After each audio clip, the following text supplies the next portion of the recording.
So let's learn about the chemical mutagen. Chemical mutagen क्या होता है, इनको हमने पहले 3 टाइप्स में ये कर लिया है on the based on their mode of action.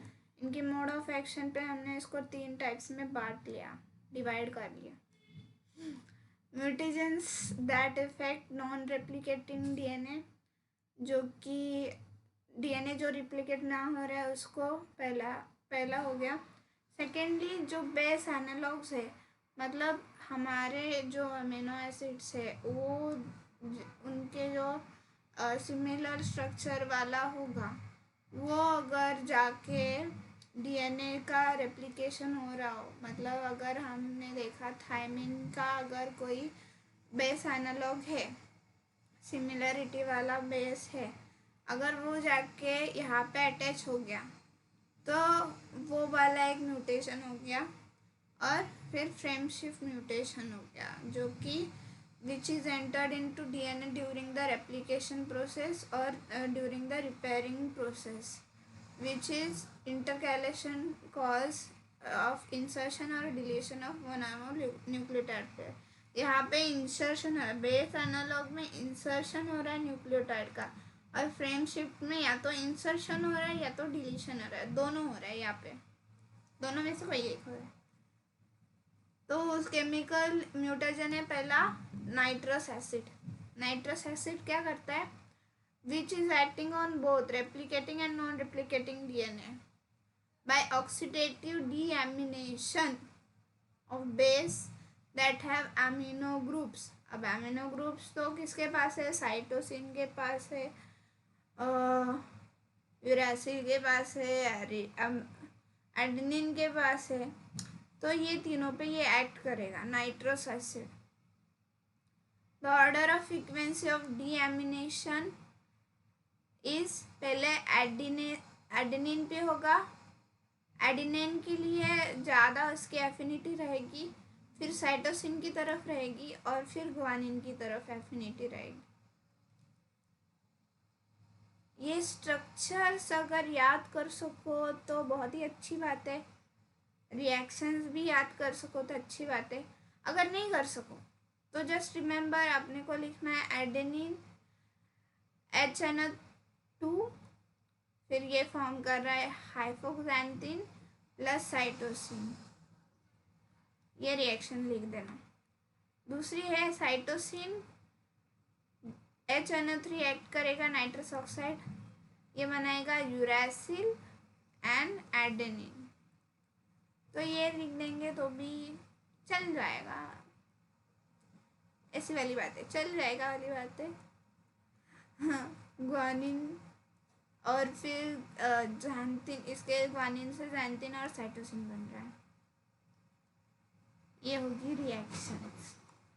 Next is hydroxylating agent.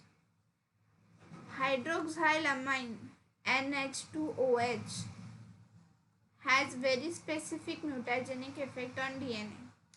It induces only transition between GC and AT. यहाँ पे ट्रांजिशन हो रहा है बिटवीन GC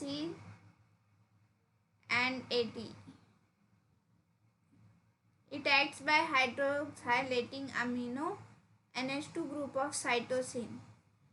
साइटोसिन का जो NH2 ग्रुप है उसको हाइड्रोक्साइलेट करेगा, resulting into hydroxyl amine cytosine.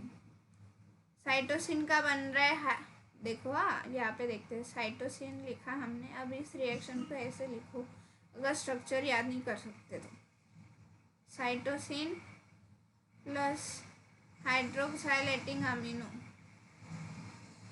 ये हमें दे रहा है हाइड्रोक्साइलेटिंग अमीनो. अब समझ लो तुम ये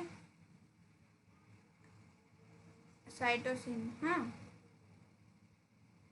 अब ये जाके पेयर करेगा एडेनिन से.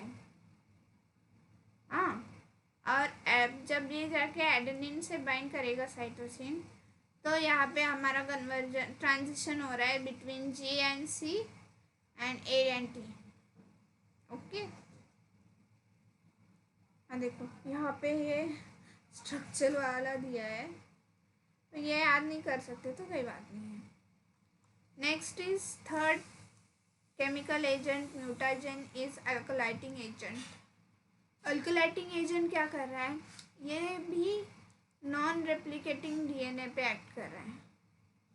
ये नॉन रेप्लिकेटिंग डीएनए पे एक्ट कर रहा है, which is most potent mutagenic system for practical application. Okay, and it is frequently used agents. अब इसके लिए फ्रीक्वेंटली यूज्ड एजेंट्स कौन से है, ethyl methane sulfonate, EMS methyl methane sulfonate, MMS diethyl sulphate, DS डाइपॉक्सीब्यूटेन, EPN methyl N nitro N नाइट्रोसुग्वानिडिन NTG। ये याद रखना, बहुत इंटरेस्टिंग है। N methyl N नाइट्रोसोग्वानिडिन। तो ये क्या करेगा, अल्काइलेटिंग एजेंट्स ये क्या करेंगे, ट्रांजिशन करवाएंगे, ट्रांसवर्शन करवाएंगे, या तो डिलीशन करवाएंगे या फिर फ्रेम शिफ्ट म्यूटेशन करवाएंगे। Next we see the base analogs. Base analogs, they are chemical compounds similar to one of the standard bases of DNA. They have pairing properties different from the bases.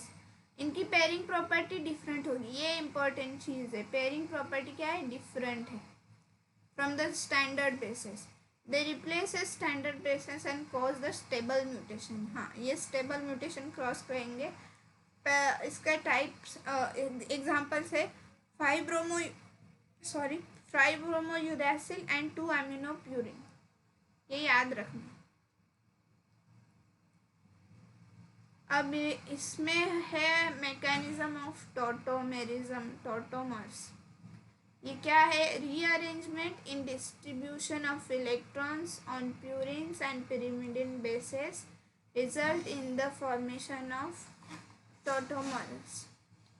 Electrons की जब rearrangement होती है किसी भी compound पे, तो वो form करता है उसका टॉटोमर। तो ये किस में हो रहा है, electrons on purines and pyrimidines। अब ये देखो, गोनिन for example they differ in the arrangement of H atoms. H atoms क्या है, अरेंजमेंट में डिफरेंस हो रहा है। इसका एग्जांपल है standard amino acid and rare immunoforms of C and A differ by H atom shift between adjacent C and N molecule। अब देखो, molecular formula do not change नहीं हो रहा है, only the configuration of bond is changing between amino and imino forms, therefore they are tautomers of each other. Also keto and enol forms are tautomer. अब ये guanine का जो इनॉल form है, इसका स्ट्रक्चर देखो यहाँ पे। अगर ये आ रहा है तुमको, ये एक्सप्लेन करने के लिए बता रहे, तो ये स्ट्रक्चर सभी याद रखने ज़रूरी है। तो देखो यहाँ पे क्या हो रहा है, ANH, ये ग्वानिन का स्ट्रक्चर है। यहाँ पे OH है इनॉल फॉर्म में ऊपर की साइड, और कीटो फॉर्म में डिफरेंस है H की पोजीशन पे। वैसे ही थायमिन में क्या हो रहा है, OH की पोजीशन अलग है और कीटो फॉर्म में H की पोजीशन अलग है। तो ये टॉटोमर्स है ईच अदर के। 5-ब्रोमोयूरैसिल ये थायमिन का एनालॉग है, और इस 5th पोजीशन पे इंस्टेड ऑफ CH3 वहाँ पे Br आया है। यहाँ पे स्ट्रक्चर्स याद रखना ज़रूरी है। Difference between UNT CH3 present, तो ये हो गया। The presence of bromine however increases the possibility of tautomeric shift. 5-bromouracil in the more stable form, their stable form keto 5-bromouracil pairs with adenine. After tautomeric shift to enol, it pairs with guanine. अगर कीटो form में है, कीटो form 5 bromo uracil का stable form है, अगर वो stable form में bind करता है और बाइंड करने एडेनिन के साथ बाइंड करता है और बाइंड करने के बाद इसमें टॉटोमेरिज्म आता है, तो वो एडेनिन के साथ बाइंडिंग तोड़ के जाके गुआनिन के साथ बाइंड सॉरी कीटो फॉर्म में इतना समझ लो, कीटो फॉर्म में ये एडेनिन के साथ बाइंड करेगा और अगर टॉटोमेरिक शिफ्ट होता है इनॉल में तो गुआनिन को जाके बाइंड करेगा। If 5-bromouracil is present in its less frequent enol form at the time of incorporation in DNA, it will pair with the guanine and cause the GC to AT transition. If it is incorporated in the frequent keto form, it will pair with A and will undergo the tautomeric shift to form enol during the replication. Replication के दौरान फिर ये इनॉल form में convert होगा और फिर adenine की जगह वो जाके गुआनिन को बाइंड होगा। ये इतना डिटेल एक्चुअली पढ़ने की ज़रूरत नहीं है इस लेवल पे, पर अगर चाहो तो तुम स्टडी कर सकते। And second is amino purine which is a purine analogue of adenine, and the adenine analog to aminopurine normally behaves like adenine, the base pair with T, and it is base pairing with T. ये इसका structure याद कर लो। It pairs with thymine by 2H bonds when in amino form, or pairs with cytosines when in immunoform, induces the transition mutation. Intercalating agents we will see in next video. So till then, thank you and enjoy.